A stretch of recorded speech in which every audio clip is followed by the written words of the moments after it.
দুনিয়া ইহুদিদের জন্য কোনো ভূমি নাই। ইনশাআল্লাহ কোরআনের এই ঘোষণা আজ হোক কাল হোক মুসলমান জাতির মাধ্যমে আবার প্রমাণিত হবে। বিশ্বের মাটি থেকে ইসরাইল নামক দেশ আবার নিশ্চিহ্ন হয়ে যাবে। আল-আকসার বিজয়ের জন্য আমাদের জীবন দিতে হবে। কে কে রাজি আছেন? আল্লাহু আকবার বলে হাত তুলে দেন।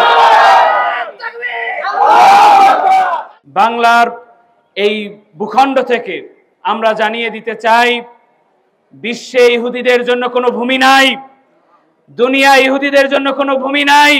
ইনশাআল্লাহ কোরআনের এই ঘোষণা আজ হোক কাল হোক মুসলমান জাতির মাধ্যমে আবার প্রমাণিত হবে। আমরা আমাদের নির্লিপ্ততা অনৈক্যের কারণে আজকে আমাদের শক্তি সামর্থ্য সবকিছু হারিয়েছি। আল্লাহ পাক কোরআনের ভিতরে বলেন, ওয়ালা তানাজাউ ফাতাফশালু ওয়া তাযহাবা রিহুকুম, তোমরা ঝগড়া ফাসাদে লিপ্ত হও না, অনৈক্য বিবাদের মধ্যে পতিত হও না।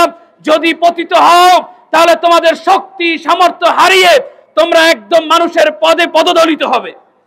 আজ সেই কোরআনের আয়াতের বাস্তবতা আমরা যদি আবার পুনরায় ঐক্যবদ্ধ হয়ে এই ইহুদিবাদীদের বিরুদ্ধে একত্রিতভাবে আন্দোলনে অবতীর্ণ হতে পারি, ইনশাআল্লাহ বিশ্বের মাটি থেকে ইসরাইল নামক দেশ আবার নিশ্চিহ্ন হয়ে যাবে।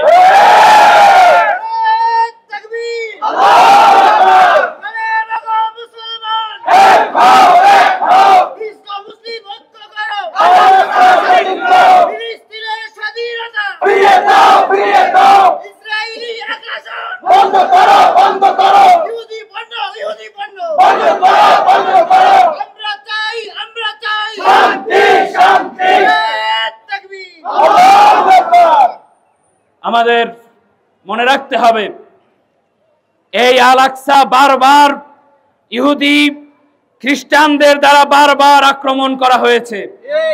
ইতিহাসে আমরা বারবার দেখতে পাই তারা অনৈতিকভাবে জুলুম করে আল-আকসার ভিতরে ঘোড়ার খামার তৈরি করেছিল।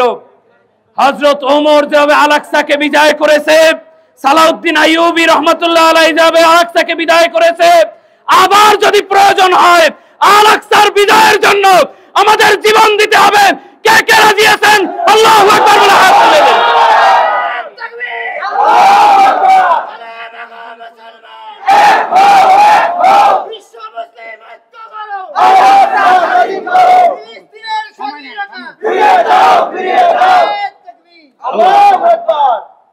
ঝালকাঠি এলাকার আজকে আপামর জনতা উপস্থিত আছেন। আজকে এই মজলিস থেকে সিদ্ধান্ত নিতে হবে, এই ঝালকাঠি শহরে কোন দোকানে, কোন পাটে, কোন জায়গায় ফিলিস্তিনির বিপক্ষে যেই সমস্ত কোম্পানি, যে সমস্ত দেশ ইসরায়েলি পণ্য সহ এদের দোসর যত দেশ আছে এদের পণ্য আমরা বর্জন করব। কে কে রাজি আছেন? হাত নামান। দোকান থেকে ইসরায়েলি পণ্য ফেলে দেন। ইসরায়েলি পণ্য ব্যবহার না করলে এখানে আমরা কেউ মারা যাব না। এখন পর্যাপ্ত বাজারের ভিতরে দেশীয় পণ্য পর্যাপ্ত পরিমাণ রয়েছে।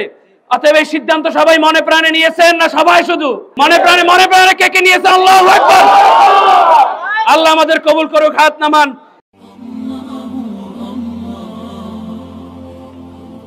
আপনারা দেখছেন এটিআর টেলিভিশন, সত্য প্রবর্তনে ঐক্য।